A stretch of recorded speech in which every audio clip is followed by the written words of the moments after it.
Outlaws, it has taken me forever to get this video done, but it's done.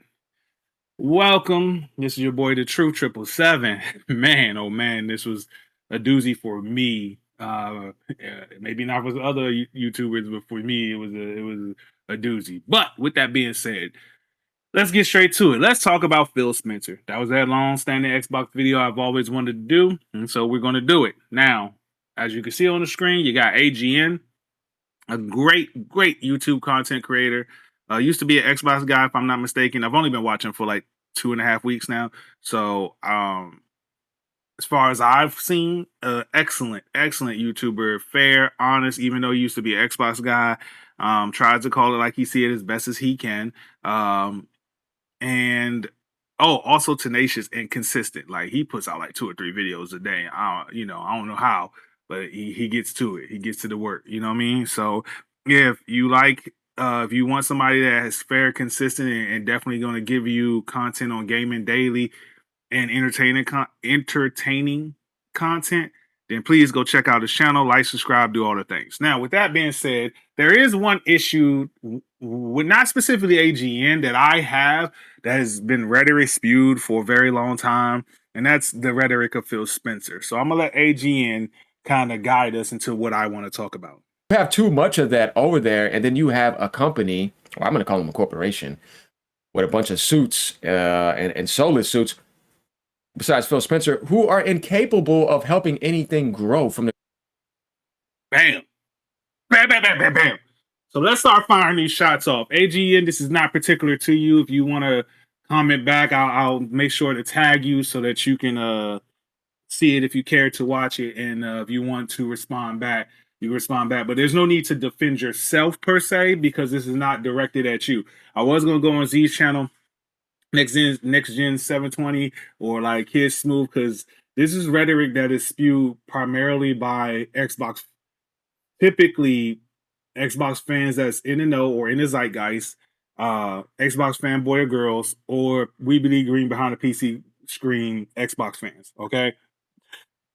And I feel like AGN is only spewing this rhetoric because he used to be a part of that community. I don't know what level, but with that being the case, it's not particularly at AGN. It's just to anybody that's saying this nonsensical BS. It's bull crap rhetoric.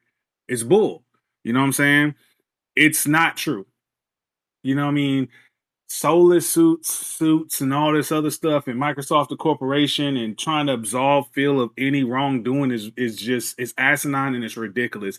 It's outlandish. I can come up with a bunch of words that it is. It's just, can we please stop the bull crap? Okay, Phil is a suit.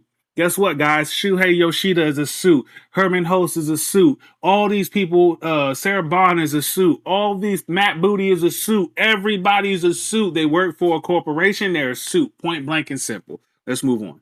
ground up and being creative. They have to buy and monopolize everything when they don't get their way. So if you're saying that Microsoft, the corporation, the company that you call it, you say, I'm going to call it a corporation, is buying everything, they buy their way to the top, which is probably like 90% true, right? What are we talking about then? You think Phil ain't try to buy his way to the top? You think that was the suits, or you think that was Don Matrick? Because I'm pretty sure that's going to come up. Let's go. It's like you being on a service game and somebody's not good enough, and you realize this guy has a lot of money, but every time things don't go his way and he's not capable of competing, he just goes and hits the buy button or does something shady.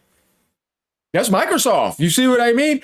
Now, granted, as annoying as it may frustrate and piss everybody off, there is absolutely nothing to do wrong with this method of trying to succeed if that is within the rules. Just saying. If there's nobody saying that you can't do that, or people saying that it's within the rules, then what's wrong with that?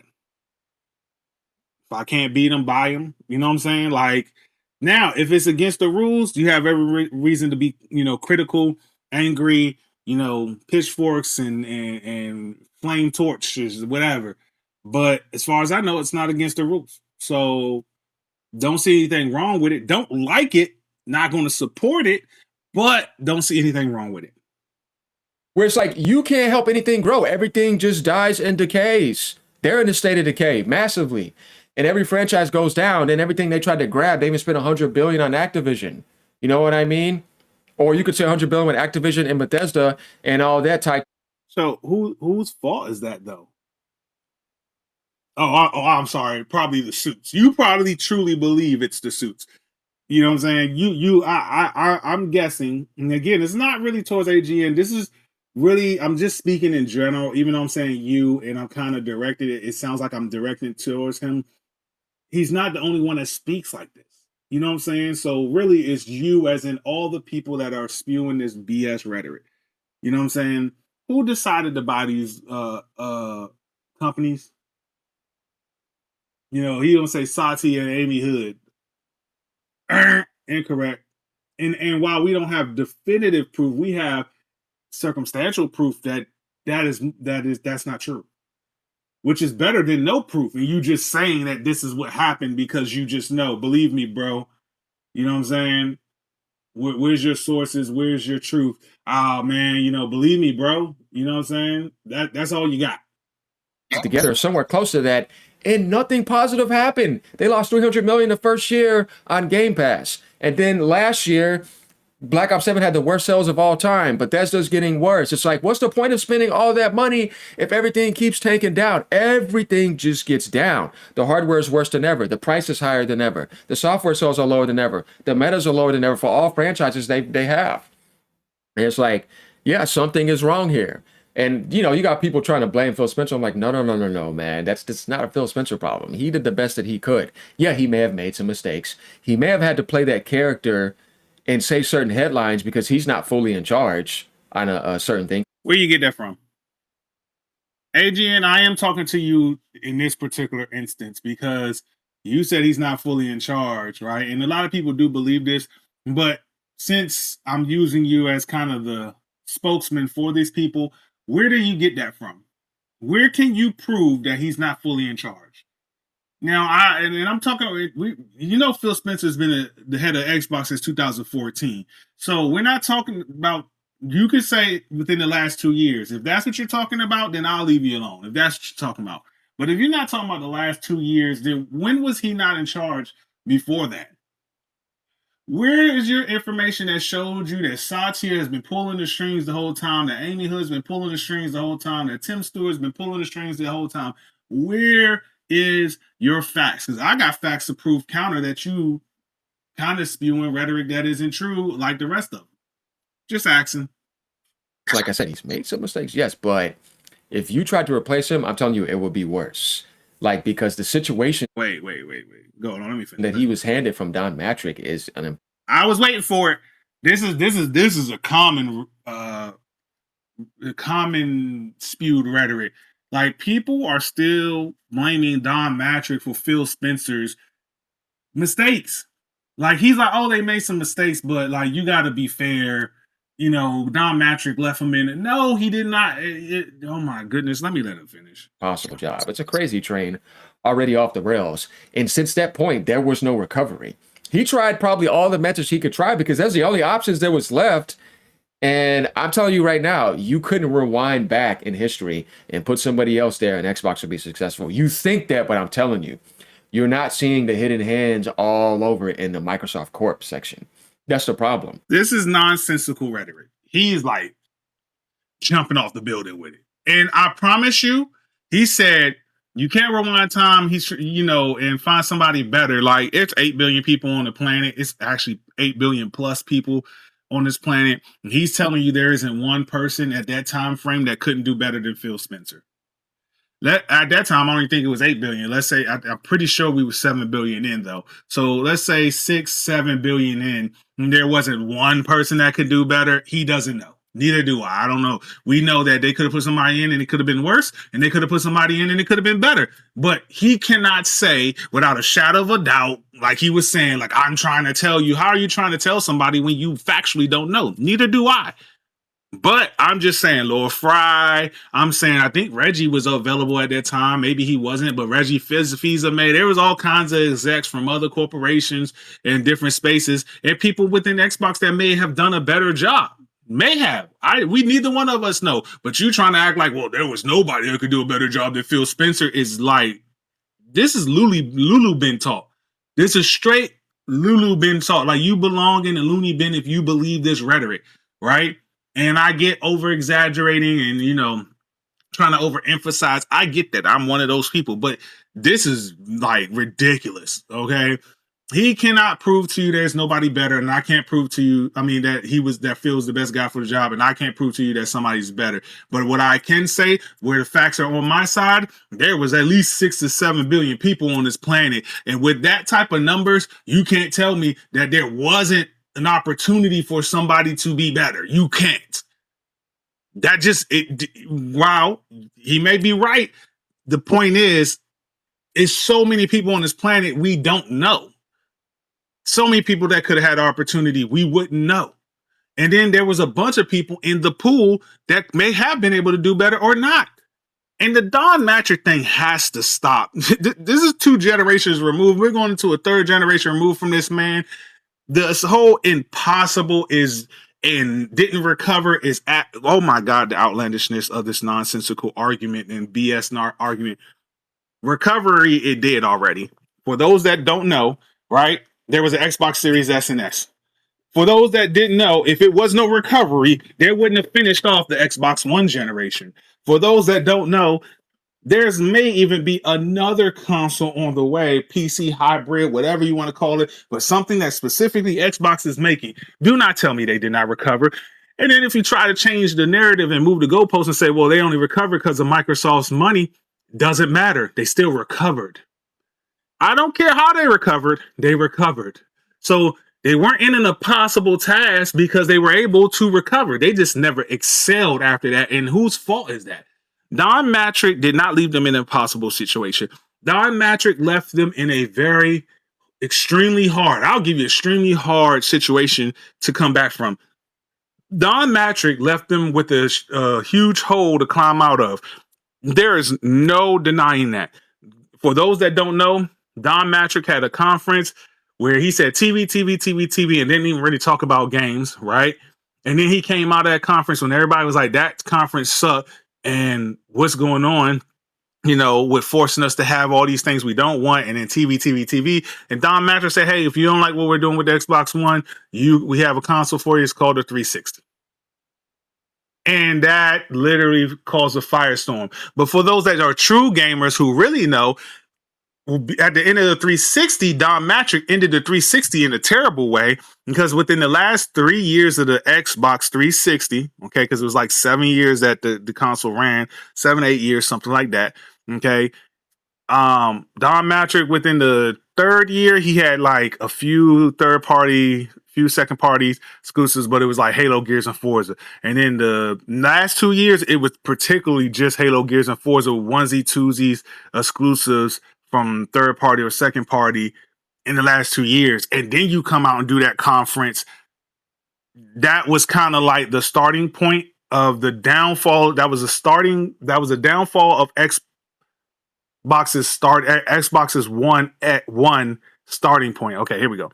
That was the downfall of Xbox One starting point, but it wasn't the end of Xbox. That's where the joke Halo, Gears, and Forza started from. It started from the 360, the last 2 years in particular, and then they dropped. I remember because Kid Smooth and them was talking about it. They dropped Rise, Son of Rome, and Sunset Overdrive, and all these games, and Kid Smooth was mad because nobody was giving them credit for having all these exclusive games at launch, and Sony didn't have really Jack Daniels. Yeah, it was called the Indie Station again. It's the same thing as the PlayStation 3. But for those that don't know, okay, an even further history lesson, for those that say, oh, Xbox couldn't recover, Sony did the same thing. Sony came out in the 360 generation a year late, right? Xbox got to jump on them, which was an excellent strategy. And then Sony came out and had a terrible conference with no games and a bunch of tech demos supposed to be showing off the power of the PlayStation 3, and then dropped the big bomb that was the $600 price tag, which was a huge deal back then because most consoles were around $200 to $300. So like they doubled the amount. And then had no real games to show for it. And then Sony's exec, and I can't remember his name. I don't think it was Andrew House, but Andrew House was at that time, but I can't remember who the actual exec that said this. Came out and said, hey, if you really want the PlayStation 3, you'll get a second job, which pretty much almost annihilated Sony's whole thing. So for this nonsense that Don Matrick is the reason that Phil couldn't get his rocks off is asinine, and I'm going to prove that part to you. I'm going to prove it to you with facts. The one thing I can tell you is that none of these people that spew this rhetoric has any true facts to back them up. I'm not saying they don't have any facts. They don't have a lot of them. Let me just be very clear. Let me make sure my wording is clear. They got bare minimum, and I mean bare minimum selective facts at that, meaning facts that are made to prove their point and not are overarching facts that are just the whole and complete picture to prove their point. They can always override. Whereas like when you think about PlayStation, when you think about Nintendo, it's really definitely Nintendo as well. It's really that company that is fully gaming. It's really a company that is in charge. They don't have like these suits up there that only care about money in a certain different way, and they're sitting there with like, all right, let's get to this nonsense. This is some rhetoric that even PlayStation fans spew, right? This is rhetoric that even PlayStation fans spew. PlayStation fans and fans and Nintendo fans, for some reason, there's just it's kind of ignorant and dumb statements that like Sony is PlayStation. And this is like the furthest thing from the truth. And it actually is annoying. It's very annoying because it's like, where are y'all getting this rhetoric from? It's Bologna, you know what I'm saying? It's like bull jangles rhetoric, and it's not true. Okay, let's look at this. Right, this is their financial data. I think this is the fourth quarter. Okay, in the fourth quarter, the gaming revenue had 38%. Music was 11 through 13.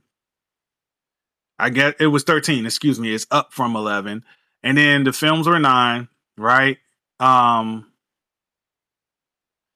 Give me a second. The financial services, no, give me a second. I should have had this up ahead of time. I actually did at one point in time. There he is. I had it up, but I did the video so many daggone times that I didn't actually keep it up. Excuse me. We're just gonna take a few seconds. I truly apologize, slowing down the momentum. Look at me making mistakes. God, Zuby up here putting up a billion daggone posts. Appreciate you, Zuby, though. You know what I'm saying? Their financial earnings, we're getting close. Here we are. We're about to come on to it. Out here, we stand together as one. Yeah, it's a few more posts. I think this right here. I can't get the percentages, but that's 38%. Or that's the 38%, right? But look at it. Sony Music, 500 billion yen. Sony Pictures, 300 billion yen. Gaming is 1.6 billion yen. Sony Technology and Services and Entertainment is 658 billion yen. Sony Image and Sensory Solutions is 604 billion yen. And then you only see their financial services, which they still have. Just for those that's what I was showing you.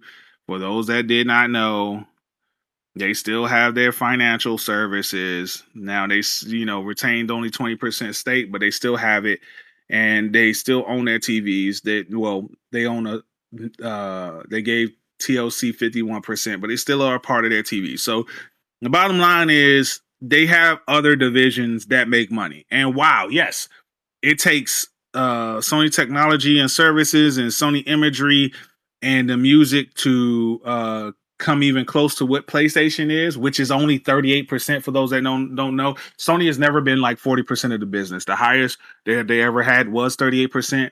Now, for those that don't know, this is a quarterly report, not a year-end report. Okay, and this is a quarterly report for the holiday season.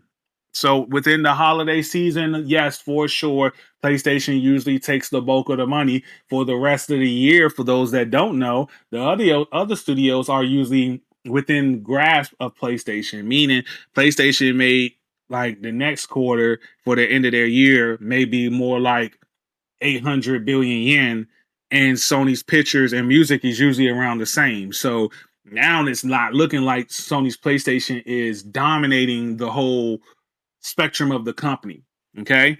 So for those that don't know, okay, Sony's like you see, the revenue was 31 billion, 12 billion. This is American dollars, 10 billions.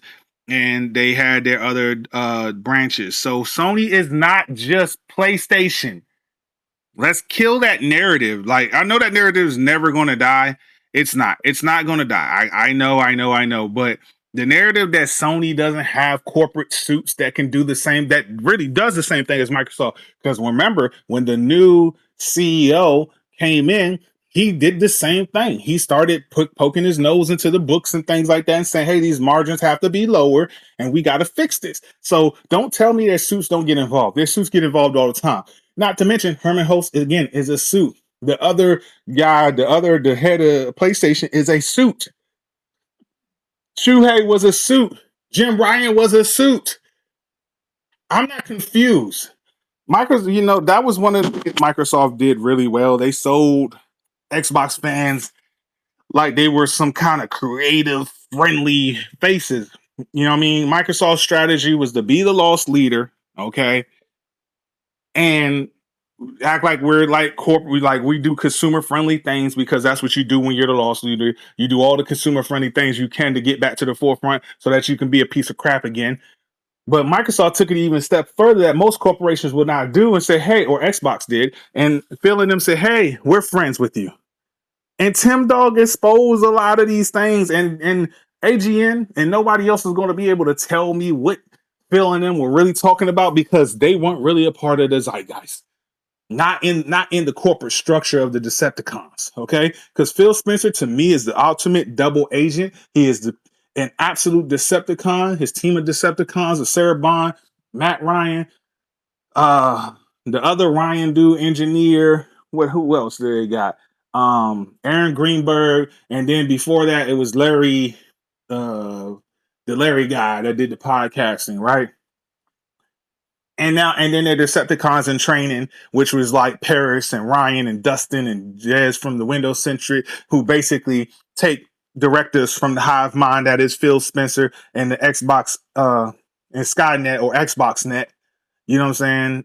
Will Smith's AI, for those that don't know, Detroit Become Human, whatever you want to use to show what hive mind is, right? Where we all think the same. We may get one directive from one mind and we all execute that directive like little ants. But the bottom line is Phil Phil is a liar, an extreme liar, and it ain't because of the suits. He been lying this whole generation. The FTC trial showed a lot of the lies come to the forefront and the things he was thinking in the background. There was a email where Phil had said like, hey, I think we had a 40% power gap and all these other things. And guess who came out and recited that rhetoric word for word? Colt Eastwood. You can go find the video if he ain't pull it down. Go look at it. It's a video of Colt Eastwood when Xbox Series X was coming out, talking about there was a 40% delta and all this other nonsensical bull crap. And then you go find that Phil Spencer email from the FCT trial and you tell me that he didn't spit that word for word because Phil sent it to him directly, because that's what Phil had been doing this whole time. He was boosting their YouTube channels and was flying them out. And while some of them probably, I also believe some of them got paid under the table. But the ones that didn't get paid on the table, they were getting information to boost their YouTube channel so they can make money there. And they were getting flown out and get special access and all that stuff. And that stuff is still getting paid. So their integrity was compromised the whole time. That's why I knew they were a bunch of liars. But regardless of that, okay, the rhetoric that Phil saved Xbox is nonsense. And yet it's not nonsense. Okay, what do I mean by that? I will say this. I do think Phil Spencer saved the Xbox console. But I don't think he did it for y'all. I think he did it in spite of y'all. This is a theory. I'm theory crafting, meaning this ain't true. I'm just making up nonsense, okay? Write me off. Satya is the one that hired Phil. We can see he was hired in March 31st, 2014, and he was appointed by Satya Nadella. Okay. I believe Satya appointed him because Satya has always been cloud and AI. He felt that was the future. He was always going to go that way. And he needed a guy in the gaming space that was going to help push that narrative. Trojan horse. Y'all heard that from the Iron Lords podcast? One of them dudes, I don't know him like that, but one of them dudes has said it. It's a Trojan horse. It's a Trojan horse. You're right. It's a Trojan horse. Gaming division is a Trojan horse to finagle numbers. Game Pass was employed to finagle numbers, cloud numbers, and Azure, and all this other stuff. I can't prove it. I'm just theory crafting. But what if when Satya and Phil had that conference or that meeting so that Phil could see if he was going to get the job, Satya said, hey, y'all said Satya, the rumor was from an insider or somebody in the know, Jess Gordon from Windows Central, I think pretty much given out by, at that instance, Next Gen 720, who knew. That's when Next Gen 720 was like, okay, I think I'm out on Xbox. That's when Z was like, kind of like, I'm out. But the rumor was, hey, Phil, Satya wanted to get rid of Xbox. Phil came in and convinced Satya to keep Xbox. But what if this saying, Satya never really wanted to get rid of gaming per se from Xbox. He wanted to get rid of the Xbox brand and the console, i.e., what he's doing now. What if that's what he wanted to do from the beginning? Because Satya appreciates Microsoft gaming, because what people don't, well, a lot of people don't know, is Microsoft has been making games as a third party far beyond when consoles were around on floppy disks. Age of Empire, Flight Simulator, and all these different games. They used to also publish Zoo Tycoon and all these other different games. So, just a theory. What if Satya didn't want to necessarily get rid of Halo or Gears or anything? He just wanted to kill the Xbox brand and the console because he felt it wasn't beneficial to where he was trying to take Microsoft. And Phil, on the other hand, was able to convince Satya, hey, while I agree that that's something we should do, I also feel like we cannot just take the console away immediately as you see fit. We got to take the console away over time so that we can keep our fan base. Because if we take it away immediately, we may lose people, and we may lose people forever. So let's sedate our fans. Let's try to satiate our fans by acting like we really care about Xbox, but we're just going to slowly move away. Don't think my theory is true. I know you don't. That's fine. I understand. AGM, this is for you and anybody else that is saying the nonsensical narratives that y'all have been spewing, right? And while my theory is just a theory, I cannot prove it. I'm going to help you out. Okay. Xbox One X came out November 22nd, 2013. It came out to a felon result because of Don Matrick. High five. You have proven your point that Don Matrick put Phil Spencer in a peculiar situation, in a very hard situation, an extremely hard situation to figure out. It wasn't impossible. Okay. How do we know that? Well, we know Sony did it beforehand, and we know the generation had just started. And Phil came in 4 months and basically about 1 week after Don Matrick's firing. Okay. And so he had more than enough time to turn the Xbox One around, because we know power, while it's cool, it is not what moves the needle. We know features, while they're cool and they're helpful, it is not what moves the needle. We know controllers, while they're amazing and people like what they like, we know those do not move the needle. They help move the needle, but they don't move the needle. We know, okay, for a fact that your friends list moves the needle. We know for a fact that games move the needle. And when it comes to gaming, those are the two prominent things that move the needle. And it was still those two things that moved the needle during that time frame. Okay? What did Phil do when he first got in power? Do you know? Anybody? Does anybody know? Let me help y'all out. Y'all see this? On the screen, it says Microsoft acquired Mojang, the developer of Minecraft, for $2.5 billion in a deal announced on September 15, 2014. That is the same year that Phil Spencer got hired. So for those that said, well, Phil would need to get his feet wet, he had to get an idea of what he was doing.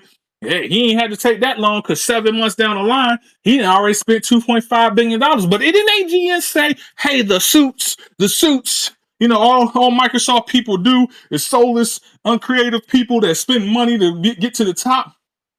Wait, Satya for sure wasn't even a part of nothing at this time because we know what Satya's plan is. He's implemented it today. I truly do believe it's a theory, and I could be wrong, but I truly do believe that's what he wanted to implement back then. He always wanted to go back to being third party, and Game Pass was already on the way.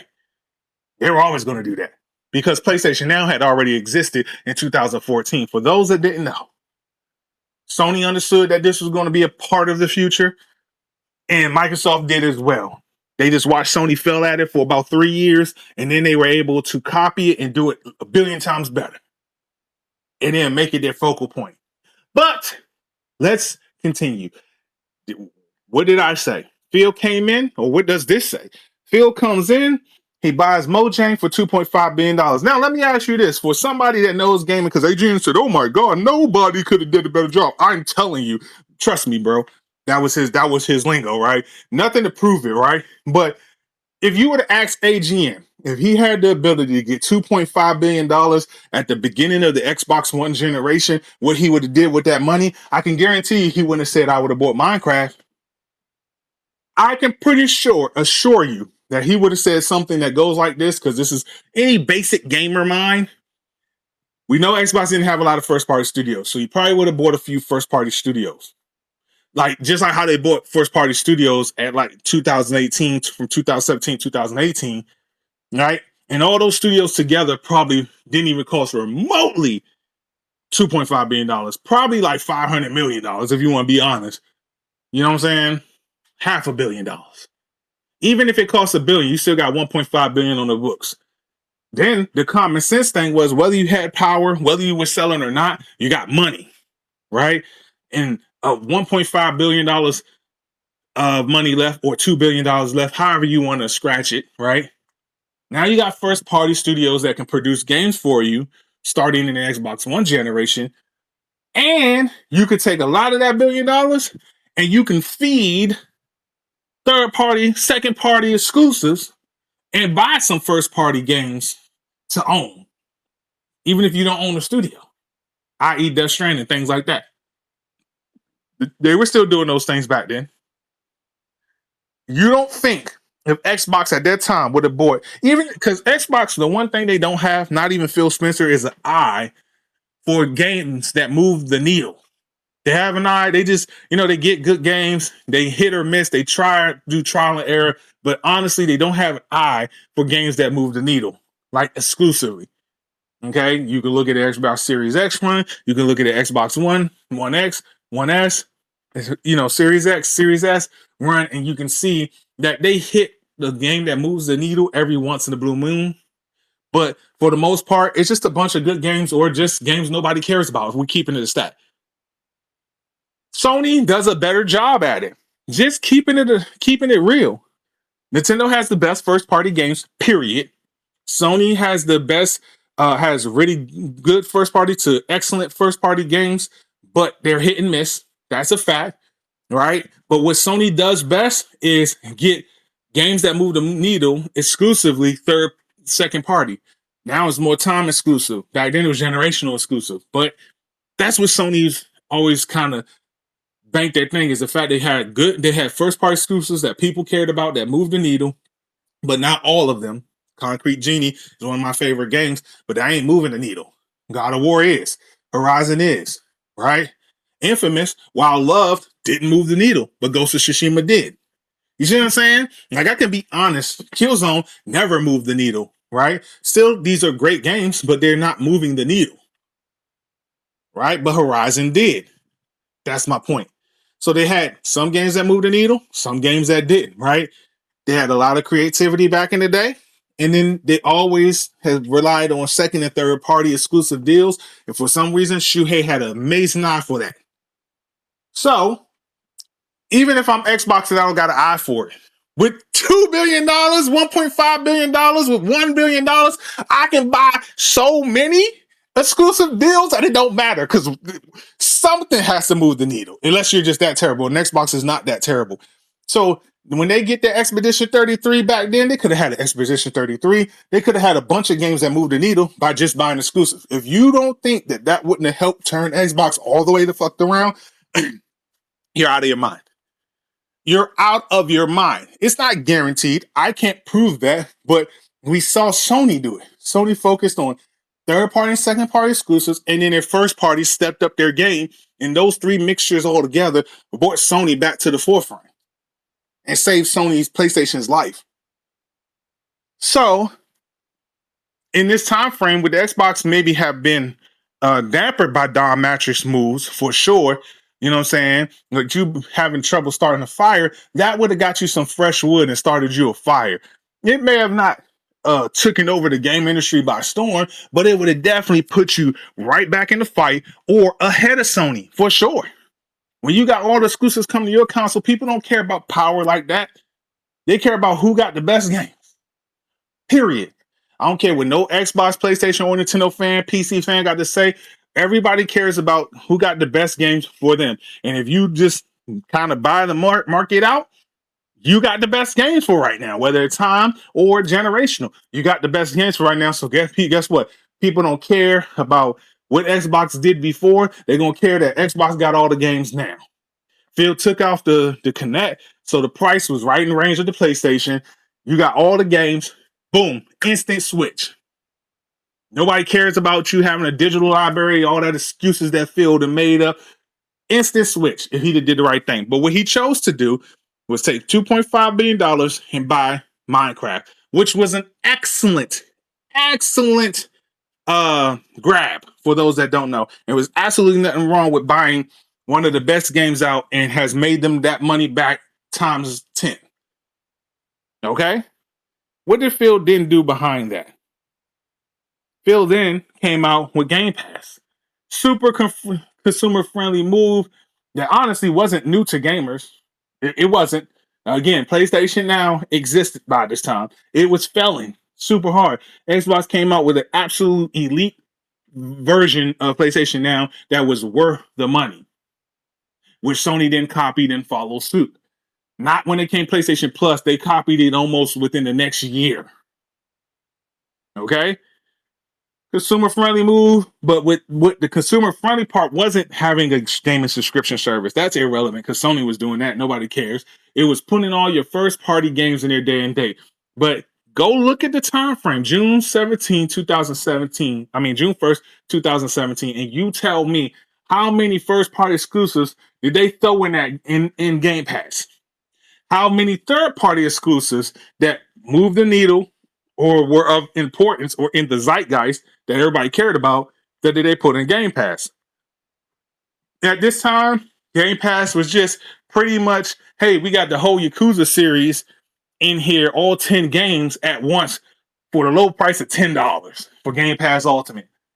Oh, that's cool if you've never played Yakuza games from 10 years ago and the one new one. Okay, but that's not moving the needle.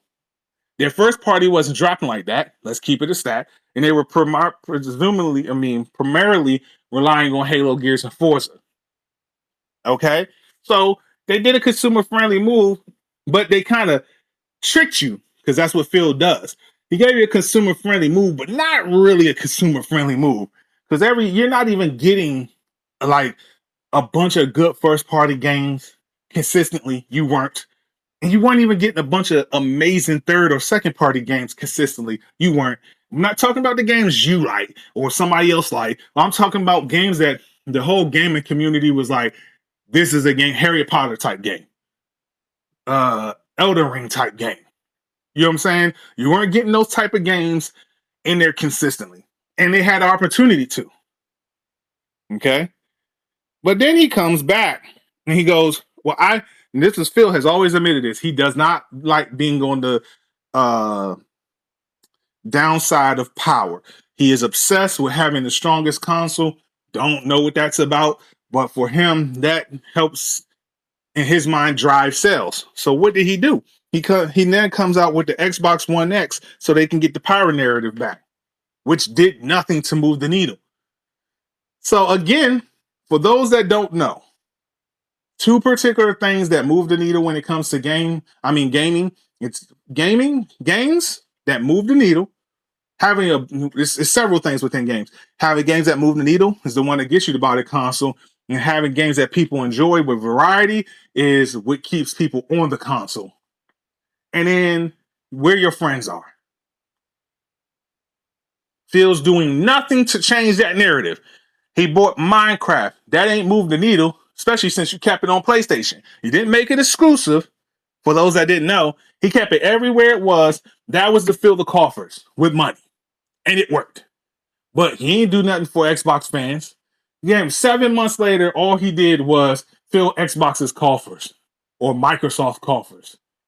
He then turns around and he creates, he follows suits with a streaming service with every first party game in there. But then when you look at it, he didn't give you the games that you needed to really want to have Game Pass. People were just stuck on Game Pass because they love Phil Spencer. If you keep it in the buck, the next thing he did, he gave the Xbox fans the power narrative back. But again, no games to truly throw in their other fan base's face. They couldn't be like, hey, you know what I'm saying?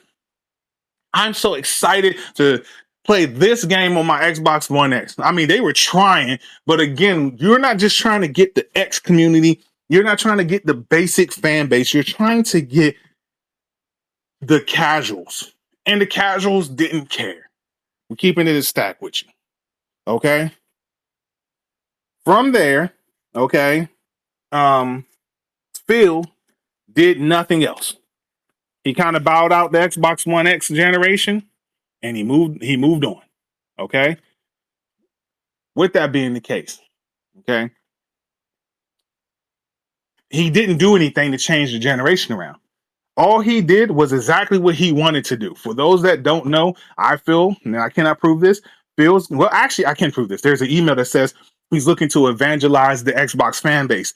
And he did that. That was his goal, to evangelize the Xbox fan base by being fake consumer friendly and pretending to be their friends and training the Decepticons in training to promote and push the narratives that he wanted. That's what Phil did. Ultimate Decepticon, straight con man. If I ain't never seen a con man, but you can't show me the games that Phil put out that made you go, ooh, yeah, I can't wait. This is amazing. Because Rare was bought by Donnie D, as you can see in 2002. Okay, or Don Matrick. Why I say Donnie D? Don Matrick in 2002. Right. Halo, Gears, Forza, all those games came before Phil Spencer, right? So all the spin-offs, sequels, and stuff, while Phil could have had a hand in it, none of those were like made or created by Phil Spencer. Those were pretty much on auto cruise control, you know what I mean, automated to just come out. And they may have done a few spin-offs here and there, and that could have been Phil, but none of those were ever successful. Halo Wars, while people liked it, was not super successful. That's why you ain't got a multitude of them. Hey, Gears Tactics, again, great little spin-offs. People enjoyed it. That's not what I'm saying. What I'm saying is that people did not um gravitated towards it, and that the regular games were still pretty much what Xbox was living off of. That's all Don Matrick, for those that don't know. Okay, let's see where it is. Let me see these games, right? There's a list of games I got here. Hold on.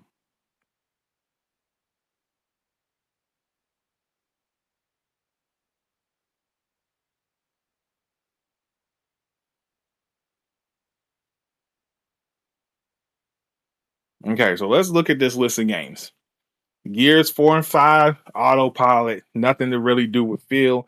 I mean, yes, it's under Phil's tutelage, but Gears was already established franchise, so and it's not like he's moving at Gears 5. I mean, Halo 5 was under Phil. Master Chief Collection is Don Matrick. Halo 5 is Don Matrick. Quantum Break is Don Matrick. Rise is Don Matrick. Sunset Overdrive is Don Matrick. Dead Rising 3 and 4, Don Matrick. Recourse Phil. State of Decay is Phil. Horizon, Don Matrick, Flight Simulator, way before Don Matrick. Some of these are still before Don Matrick. So what I'm saying is that Phil cannot get credit for continuing something that was already successful. That's all I'm saying. Uh Halo Wars, I think you can give the Phil, Sea of Thieves. You can give credit to Don Matrick for buying Rare, and then you can give credit to Phil for having to make Sea of Thieves and letting them make it. Rare Replay is Don Matrick, Killer Instinct, Don Matrick, Super Lucky's Tale, I think is Don Matrick. And then the rest of these Connect Sports and stuff that rivals Don Matrick, Project Spark, Don Matrick. So again, even there, when it comes to games, Phil was living off of Don Matrick's tailwind and people that came before him. So I don't know what we're talking about when it comes to, oh, well, Phil saved Xbox. I think Phil saved Xbox console so that you guys didn't fly somewhere else to Nintendo and PlayStation and even just PC on its own and just went straight to Steam and didn't care about Microsoft. Outside of that, again, the people that are spewing this rhetoric aren't going to be able to show you where Phil did what he did to truly save Xbox. Because if they gonna say Game Pass, that didn't save Xbox. They put Xbox in the conundrum it's in right now. If they say the Xbox One X did nothing, didn't move no numbers, what are we talking about? I'm gonna say Minecraft didn't save Xbox One iota, just made them a bunch of money, right? If we're talking about, let's see, give me a second. I apologize. Forza. While Forza is their biggest franchise, this is something I also wanted to show people, right? Forza never was really a seller. And it's not that selling 2.5 million copies is not outstanding or exciting. We're not going to downplay selling 2.5 million copies, but there's nothing special about it if you want to keep it a stack, right? The Motorsport series never really sold over 3 million in totality from one to every single title. And the Forza Horizon series never sold over I think it was over 3 million either until Forza 4, which you can see is 10 million. And then it sold 5 million on PlayStation alone. Okay. But that is because Forza 4 was the first game that was on Game Pass that like grew in number rather than decrease. Okay. Now, Forza 4, Horizon 4 was an amazing game. All the Forzas were made. Horizon games are amazing. Arcade racers. That's where I think Phil got the Game Pass helps games sell because they looked at Forza 4 was like one of the first big games they put on Game Pass from themselves. And that game went from 3 million to 10 million copies sold because of Game Pass. But then when you go to Forza Horizon 5, the number goes back because everybody's like, oh, you're going to put this in Game Pass every year. And so therefore it was 15 million players, 20 million players, and not sold. I'm not saying it didn't sell well, but it went back to like 5 million copies. Now with PlayStation is back at 10. But if it didn't go to PlayStation, it would have been around 5 million copies sold and 15, 20 million players playing it. Right. So if you take off 15 million players playing it from Game Pass. So maybe it helped Game Pass do some numbers or not. I don't know. But bottom line is, this is the game I think they used as the benchmark of, hey, Game Pass helps us sell. But then when you looked at a lot of other games, and then some indie games, a lot of indie games probably made their mark because of Game Pass factually. But a lot of the bigger games did not. And that's why they had to go in the FCT trial and say, no, it cannibalizes their sales because it was the truth. So Game Pass, in a sense, did not help them.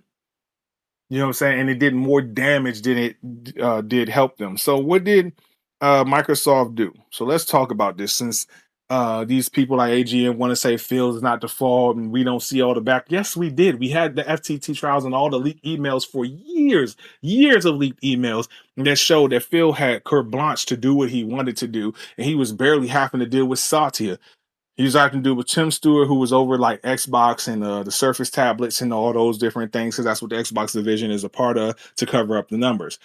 But if you remember the Microsoft email that revealed they were trying to buy Bungie and Sega and Niantic and IO Interactive and Zynga and anybody and everybody that they could, you telling me that's not a Microsoft move? So you telling me Phil ain't a suit because he's the one that's picking the studios to even look at. You remember the email where him and Matt Booty, let me help y'all out. Where him and Matt Booty was like, hey, I want to buy Nintendo, and Nintendo's going to realize they need to come to Xbox at some point or later. Yeah, that was Phil. That wasn't Satya. That was a Phil email. You remember this email from Matt Booty to Tim Stewart where he says, what's the last line? He says Sony is really the only other player who could compete with Game Pass, and we have 2 years and 10 million subscribed lead on it. Because Phil's whole goal was to turn the gaming space into a subscription service war, which would truthfully and honestly put PlayStation and Sony in a very, very tough and precarious spot because Sony, the parent company, did not really have the money to subsidize a sinkhole that is subscription services. But Microsoft did. So Xbox would have literally changed the battlefield on Nintendo and PlayStation. It would have made Microsoft number one. That was Phil's whole plan from this email, you can tell. And then what did even Matt Booty say? He said, look, told Tim Stewart, look, our goal was to try to go spin Sony out of business. And then you had, of course, the Decepticons in training coming out. Oh, no, that was just jokes. Nobody was serious about that. Like, nah, they were extremely serious about that. That's the reasoning. You remember when Phil was emailing Sarah Bond to look up exclusives, and we kind of got an idea how much exclusives cost to go on Game Pass. Like a game like Red Dead Redemption 2, which wasn't even new, was like $5 million a month. $5 million a month for an old game that everybody loves and is amazing, but is pretty much old and outdated. Something like Techland was 50 million, and they think Game Pass was making money. This is nonsense. You remember when he was talking to Takahashi and he was explaining to, where is it? Where was he explaining to Takahashi? No, I got all the emails. Give me a second. I'm gonna find it. He was talking to Takahashi and he was telling him something about Game Pass or the gaming industry in totality. Excuse me. Where is it? Is this? Yeah, Takahashi. This is Phil Spencer talking to Takahashi about the Nintendo assessment and wanting to buy Nintendo. Like these emails, there's so many more. I have them all. About how he was excited that Xbox Series X and S was going to be so much superior and better than PlayStation. I mean, I have all the emails. You know what I mean? Like email after email leaked. So that factually proves more than what anything that AGN or anybody else could show you that Phil was in control. Because you don't see a whole rack of letters, emails to Sati. You see Phil talking to Tim Stewart, to Takahashi, to some dude with a C, to Matt Booty, to Sarah Bond, and them talking back to him. Not nobody reporting back to Satya. Sorry. So this whole Phil is absolved of responsibility is nonsense. He is the responsibility. All this is his fault. All the lies and lies and lies just caught up to him. I'm gonna tell you this, okay, before I wrap this video up for y'all. Phil Spencer never brought you any games from the studios that he bought to the studios that he already had. What he did was do what any Microsoft suit would do, which is buy every exclusive he had. Hellblade was 2 was bought by him. Pretty much ZeniMax, Activision Blizzard. He tried to buy his way to the top. Matt Booty said we're going to spin Sony out of business, and they said, "Oh, it was just jokes." And yet they bought 2 of the biggest publishers in the industry, and that was just jokes. You see what I'm saying? Um, Phil is the ultimate suit that portrays himself as a gamer. As Tim Dog said, hey, read between the lines. While he didn't say it, he said it. He said maybe Phil had somebody, he paid some of these guys, these Decepticons in training to play Fallout for him, i.e., they're getting paid on the back end. You see what I'm saying? Sneaky little tactics like that to try to make Xbox seem like the friendly go-to business guy. So at the end of the day, if you think Phil Spencer ain't at fault, then you are out of your mind. Now, let's go ask AGN or any of these other people who don't agree to pull up their facts and show how they can prove that all these suits were in control. Because now that the suits are in control, we're seeing a whole different game plan. And if they were in control back then why didn't we see what was going on right now? If Don Matrick put him in such a hole, then why did Phil Spencer get $2.5 billion to buy Minecraft? Why was he allowed to put all his ducats in the Game Pass when in the emails everybody was saying, yeah, I don't know if this makes sense. And he was like, we're going to do it regardless. Everybody was telling him that. If Phil Spencer ain't to blame, if he ain't the ultimate Decepticon that's full of balagna, that for some reason y'all worship, which is kind of weird in itself, then you tell me, what did Phil Spencer factually do outside of convince Satya to keep the Xbox so they didn't lose those fans immediately? Because even in the interview, Phil said, hey, the people that spend the most money on our products are the console gamer. He knew that. And that's what he sold the Satya. But he didn't do it for y'all. Crackdown 3, anybody? Said that was the gamers, Xbox gamers deserved. That he had put hands on it so many times, and that was the game that they deserved. And look what came out. So that's, to me, showed what he thought of y'all in the first place. So as I said, y'all can keep trying to praise this man in the weird way that y'all do all y'all want, but the facts are the facts. That man has lied to you consistently, often, because he was never y'all friend. Y'all be like, oh, well, Phil doesn't play. I mean, y'all mad because Shuhei don't play the game with y'all. I never wanted to play the game with Shuhei. I don't care about no PlayStation exec because they exec. Their job is to try to sell me something, and my job is to buy what I like. Anyway, I hope y'all outlaws have a great day. This your boy, the Truth 777, and I'm out.